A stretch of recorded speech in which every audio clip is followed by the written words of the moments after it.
அனைவருக்கும் வணக்கம். எல்லாரும் நல்லா இருக்கீங்களா? இன்னைக்கு நம்ம பார்க்க போகிறது ஜிவி பிரகாஷ் நடிப்பில் வெளிவந்திருக்கும் ஹாப்பி ராஜ் அப்படின்ற படத்தை பற்றி பார்க்க போகிறோம். அதுக்கு முன்னாடி என்னுடைய சேனல் இது வரைக்கும் சப்ஸ்கிரைப் பண்ணாதவங்க சப்ஸ்கிரைப் பண்ணுங்கள், லைக் கமெண்ட் ஷேர் பண்ணுங்கள்.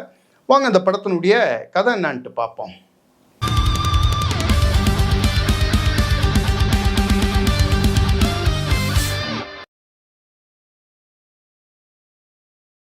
இருக்கிற ஒரு பள்ளிக்கூடத்தில் தமிழ் வாத்தியாராக இருக்கிறவர் ஜார்ஜ் மரியான். இவரை எல்லாருமே உருவ கேலி பண்ணுறாங்க. குதிரை முட்டை வாத்தியார் அப்படின்னு கிண்டல் பண்ணுறாங்க. இவரை கிண்டல் பண்ணால் கூட பரவாயில்ல, இவருடைய பையன் ஜிவி பிரகாஷ், இவரையும் குதிரை முட்டை, ஜூனியர் குதிரை முட்டை அப்படின்னு சொல்லிட்டு ஜிவி பிரகாஷையும் கிண்டல் பண்ணுறாங்க. இப்போ ஜிவி பிரகாஷ் அந்த ஊரில் ஒரு பொண்ணை லவ் பண்ணி கல்யாணத்துக்கு ப்ரொப்போஸ் பண்ணுறாரு. அப்போ அந்த பொண்ணு என்ன சொல்கிறா, இந்த ஊரில் எல்லாருமே உங்கள் அப்பாவை குதிரை முட்டை அப்படின்னு சொல்லிட்டு ஊரே கிண்டல் பண்ணுது. இப்போ நான் உன்னை கல்யாணம் பண்ணிக்கினேன்னு வச்சுக்கோ, குதிரை முட்டை மருமகா அப்படின்னு சொல்லிட்டு என்னையும் தான் கிண்டல் பண்ணுவாங்க. அதனால் தயவுசெய்து என்னை விட்டுரு அப்படின்னு சொல்லிட்டு அந்த பொண்ணு ஓடி போயிடுறா.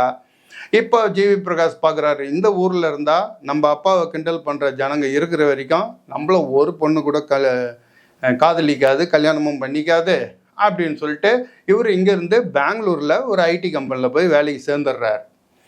இவர் பெங்களூர் போய் ஐடி கம்பெனியில் வேலைக்கு சேர்ந்த உடனேயே இவருடைய அடுத்த வேலை ஏதாவது பொண்ணை லவ் பண்ணுமா அப்படின்னு சொல்லிட்டு வலை வீசுகிறாரு. எதுவும் மாட்டல. அப்படி இருக்கும்போது அவங்க கம்பெனிலேயே இருக்க ஒரு சீனியர் ஒரு பொண்ணு ஒரு நாளைக்கு வராங்க. அந்த பொண்ணை பார்த்தோன்னா உடனே இவர் லவ்வில் விழுந்துடுறாரு. அதுக்கப்புறம் என்ன, கதாநாயகன் சந்திச்சா என்ன ஆகும், லவ் ஏற்படுது.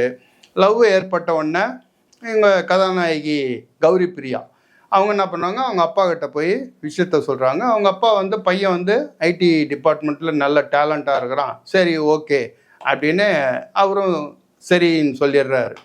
இப்போது கல்யாணம்லாம் ஃபிக்ஸ் ஆகும்போது இவருடைய ஒரே பிரச்சனை என்னன்னா, அப்பா அம்மா யார் அப்படின்னு கேட்டு நம்ம ஊரில் நம்ம அப்பா குதிரை முட்டைன்னு ஊர் ஜனங்கள்லாம் சொல்லிடுச்சுன்னு வச்சுக்கோ, ஐயோ கல்யாணம் நின்று போயிடுமே அப்படின்னு சொல்லிட்டு ஜிவி பிரகாஷ் பயப்படுறாரு. அதுக்கப்புறம் இந்த காதல் நிறைவேறிச்சா, கல்யாணம் நடந்ததா அப்படின்றது தான் இந்த படத்தினுடைய கதை. ஹாப்பி ராஜ் அப்படின்ற கேரக்டரில் ஜிவி பிரகாஷ் நடிச்சிருக்காரு. ஃபஸ்ட் ஹாப்பில் அப்படி ஒன்றும் பெரிய அளவில் அவருக்கு ஆக்டிங்லாம் ஒன்றும் கிடையாது. காரணம், இந்த ஃபஸ்ட் ஹாப்பே ரொம்ப சுமாராக தான், ஸ்டார்டிங் ரொம்ப டல்லாக தான் போயிட்டுருக்குது. காரணம் நம்ம எம்ஜிஆர் சிவாஜி காலத்துலேருந்து ரஜினிகாந்த் கமல் இதிலேருந்து அந்த படங்கள்லாம் இருந்து கொஞ்சம் கொஞ்சமாக கதையை எடுத்து மொத்தமாக ஒரு கலக்கி இந்த படத்துக்கு கதை எழுதின மாதிரி தான் இந்த படத்துக்கு எழுதியிருக்காரு இந்த படத்தினுடைய டைரக்டர் மரியராஜ் இளஞ்செழியன்.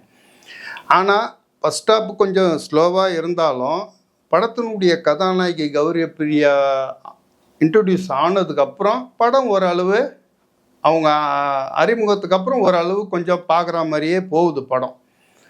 அதுக்கப்புறம் கௌரி பிரியாவினுடைய அப்பாவை அப்பாஸ் நடிச்சிருக்கார். அப்பாஸனுடைய ஆக்டிங்கும் ஓரளவு ரொம்ப நாள் கழிச்சு ரீஎன்ட்ரி பண்ணியிருக்காரு. அவருடையதும் ஓரளவு பரவாயில்லன்னா. அதுக்கப்புறம் முக்கியமாக அந்த படத்தில் சொல்ல வேண்டியதே ஜார்ஜ் மரியான் தான். இந்த ஃபஸ்ட் ஹாப்பை எப்படி கதாநாயகி கௌரி பிரியா காப்பாற்றுறாங்களோ அதேமாரி செகண்ட் ஹாப்பை காப்பாற்றுறது ஜார்ஜ் மரியான் தான். அந்த அளவுக்கு இந்த படத்தில் ஜார்ஜ் மரியானுடைய ஆக்டிங்கை நல்லாவே பண்ணியிருக்கிறாரு. அதுக்கப்புறம் சொல்லணும்னா, இந்த சந்தானம் எப்படி கதாநாயகனுக்கு ஜோடியாக வருவார் பழைய படங்கள்லாம், அதேமாரி இந்த படத்தில் மதுரமுத்தை சேர்த்துருக்காங்க. மதுரமுத்தினுடைய காமெடியெலாம் அந்த அளவுக்கு பெருசாக இந்த படத்தில் ஒர்க் அவுட் ஆகலை.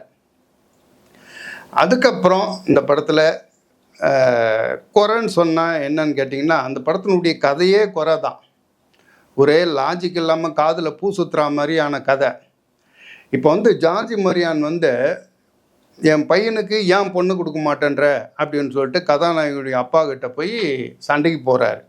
இப்போ கதாநாயகியனுடைய அப்பா பெரிய பணக்காரன், அவனை விட நான் பெரிய பணக்காரன், என்கிட்ட 100 கோடிக்குது 200 கோடிக்குது அப்படின்ட்டு இவர் பணத்தை போய் இது பண்ணுறார், காட்டுறார், நான் பெரிய ஆள் அப்படின்னு. அப்படியாப்பட்ட ஆள் கிராமத்தில் அவர் எப்படி குதிரை முட்டைன்னு கூடுவாங்க. அவ்வளோ பெரிய ஆளுங்க. சாதாரண ஒரு பண்ணையாரையே நீங்கள் கேலி பண்ண முடியாது. ஆனால் இவ்வளோ பெரிய பணக்காரன் அங்கே வந்து சாதாரண ஒரு ஸ்கூல் வாத்தியாராக இருக்கிறாராம் அப்படின்றாங்க. அப்படியேப்பட்டவர் வந்து யாராவது ஒருத்தர் கிண்டல் பண்ணாலும் அவங்களுடைய ஆளுங்க தூக்கி போட்டு மெரிச்சிருவானுங்க. இவங்களுக்கு தேவைன்னா ஒரு ஸ்கூல் வாத்தியார்னு காட்டிக்கிறது, கதாநாயகியோட அப்பா கிட்ட சவால் விடணுன்னா பெரிய பணக்காரனாக காட்டிக்கிறது. இப்படி ஏகப்பட்ட லாஜிக் மீறல்கள். இதெல்லாம் மீறிக்கிட்டு இந்த படத்தில் வந்து எனக்கு பிடிச்ச விஷயம் வந்து படத்தினுடைய ஒளிப்பதிவும் லொக்கேஷனும். மதன் கிறிஸ்டோபர் ஒளிப்பதிவு பண்ணியிருக்காரு. அந்த கிராமத்து சார்ந்த அந்த விஷயம் காட்சி அத்தனையுமே வந்து நமக்கு பார்க்குறதுக்கு அவ்வளோ குளிர்ச்சியாக இருக்குது. அந்த பெரிய ஆறு ஒன்று ஓடிட்டு போகிறது, கோயில், அப்புறம் அந்த ஊரை பற்றி மேலே அந்த லொக்கேஷன், அதெல்லாம் வயல்வெளி, பெரிய வயல்வெளி. அந்த சீனெல்லாம் வந்து கேமரா ஒர்க்கு சூப்பராக பண்ணியிருக்கிறாங்க. மொத்தத்தில் இந்த படம் எப்படி இருக்குதுன்னு கேட்டால், ஃபஸ்ட் ஹாப்பை வந்து கதாநாயகி காப்பாற்ற, செகண்ட் ஹாப் ஜாதி மரியான் காப்பாற்றிடுறாரு. அதுக்கப்புறம் ஒளிப்பதிவில் இவர் படத்தை நம்ம உட்காந்து பார்க்குற மாதிரி கேமராமேன் ஓரளவு பண்ணியிருக்கிறார். அதனால் இந்த படம் எப்படி இருக்குதுன்னு கேட்டால், நம்ம சமீபத்தில் நான் பார்த்த ஜிவி பிரகாஷ் படங்கள்லேயே இந்த படம் ஓரளவு பரவாயில்ல அப்படின்னு சொல்லலாம். அவ்வளோதான் அந்த படத்தை பற்றி சொல்லணும்னா. நம்ம அடுத்த வீடியோவில் பார்ப்போம். பை.